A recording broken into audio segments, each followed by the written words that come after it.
চাকৰি সংৰক্ষণটো সুপ্ৰিম কোৰ্টে কৈ থৈছে নহব বুলি কাৰণ তাতে কৈছে যে সেন্ট্ৰেল গভৰ্নমেন্টৰ চাকৰিত 50 ওপৰত যাব নোৱাৰে সেইটো আইনজ্ঞৰ পৰামৰ্শ ল'ব লাগিব যে এটো কেনেকৈ হ'ব পাৰে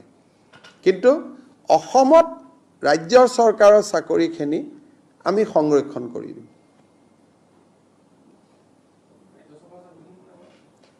আমাৰ যিখিনি অসম গভৰ্নমেন্টৰ আছে তাতে কেইটামান থাকিব অবজাৰভেশন যেনেকে আদিবাসী মানুহৰ কোনো কাগজ নাই চাহ বাগিচাৰ মানুহৰ কোনো কাগজ নাই তেওঁলোকক জুনু 1 জুনু 2 এনেকে কৈ থোৱা হৈছিল যেতিয়া এনআৰসিৰ কেছ হল তেতিয়াও সুপ্ৰিম কোৰ্টত কোৱা হল যে আদিবাসীখিনি আমি অৰিজিনাল ইনহেবিটেন্স বুলি ধৰিছো চাহ জনগোষ্ঠীক অৰিজিনাল ইনহেবিটেন্স বুলি ধৰিছো তেওঁলোকৰ ক্ষেত্ৰত সংজ্ঞাৰ প্ৰয়োজন নাই এটো এনআৰসিৰ কেছতে সুপ্ৰিম কোৰ্টৰ অৰ্ডাৰ আছে তেনেকে দুই এটা জনগোষ্ঠীৰ ক্ষেত্ৰত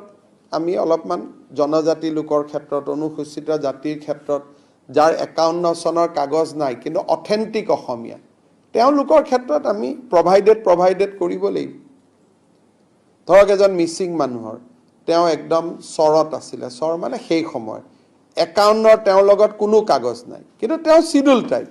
গতিকে তেওঁৰ পৰা কাগজ বিচৰাৰ প্ৰয়োজন নাই তেওঁক আমি ডিম টু বি আসামিজ কৰি থব পাৰো গতিকে এই ক্ষুদ্ৰ কথাবোৰ যাতে ই কোনো বিভেদৰ বীজ নিখিছে ক্ষুদ্ৰ কথাবিলাক আমি আসুৰ লগত পাতি লম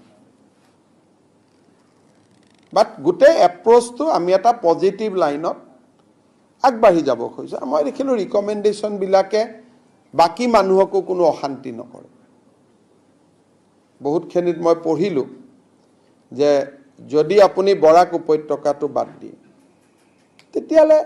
80% ৰিজাৰ্ভ কৰিলেও কাৰ ক্ষতি হ'ব কাৰো ক্ষতি নহয়